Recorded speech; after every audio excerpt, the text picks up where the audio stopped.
agent wenye walimpeleka Margaret Duta kule Vietnam tayari wamepatikana. So kuna huyu mwanamke mmoja amekuwa by the way akitrade sana, na si huwa ana trade na mambo mazuri, anaitwa Riz Kamunge wa Trust Pin Agency. I have just decided kufanya hii video kuon hawa agents. Agents acheni kuachwa na passports za watu. Nini inawasumbuanga sasa? Una apply mtu visa ya kwenda Canada na unaachwa na passport yake. Kama embassy yenyewe haihitaji passport, kuendangi kuacha, wewe unaachwa nayo ya nini?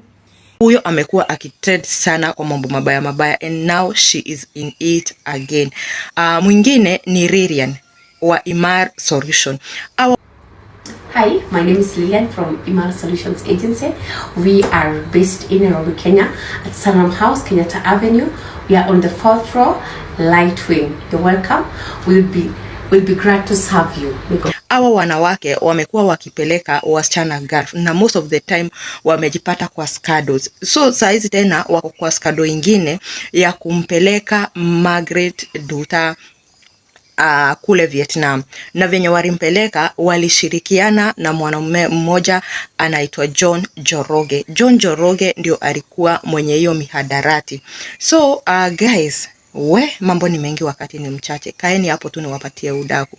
So Duta akiwa hapa Kenya alipewa pesa na Riz Kamunge, akapewa 160,000, okay, ya trust kununulia familia vitu and whatever, okay. Na yeye akafikiria tu ni mapenzi anapewa, alafu bagi yenye alikuwa nayo akabadilishiwa akapewa bagi nyingine, and akaprocessiwa visa ya kwenda Saudi Arabia. That means akitoka hapa nchini Kenya alitoka na visa ya kwenda Saudi Arabia.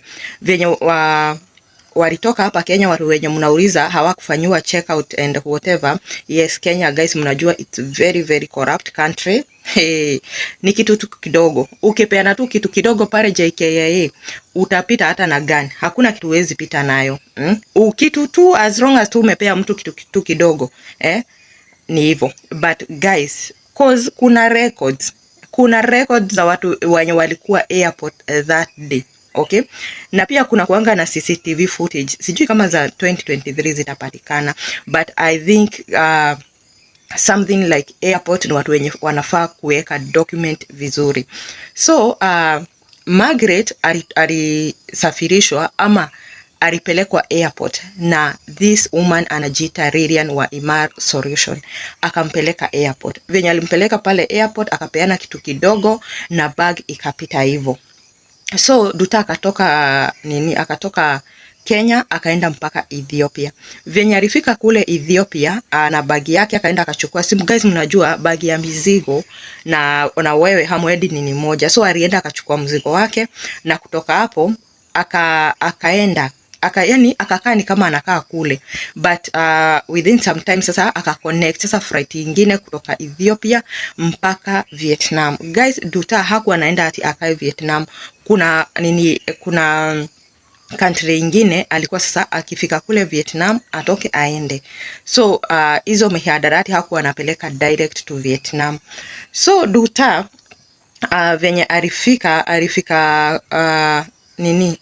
kule Ethiopia wakapoteza communication. Ilhari hawa walikuwa wamemwambia, that is Riz Kamunge na Lilian, walikuwa wamemwambia kuwa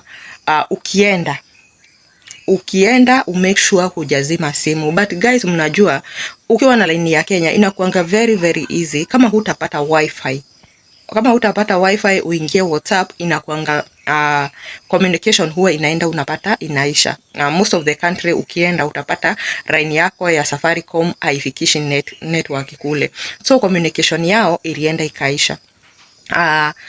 The next stop Duta alifika kule Vietnam, na venye alifika Vietnam akafanyiwa search na akapatikana na mihadarati.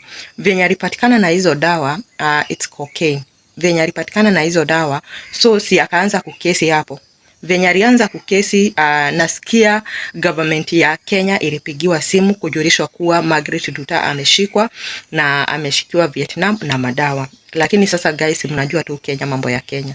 Umeshikwa, we ng'ang'ana na mambo yako, ng'ang'ana na mambo yako. So hata hawakushughulika kujua vyenye kurienda, ama Margaret alishikwa kumekuwa aje. Saizi tu familia ya Margaret imejitokeza kusema ama kuomba Wakenya wawasaidie mtoto wao asinyongwe kule Vietnam. Ndio saizi the government of Kenya wanaongea. Na guys, inasemekana kuwa CS wa Foreign Affairs wa Kenya alipigiwa simu akaambiwa kuwa Margaret, that is 2023, akaambiwa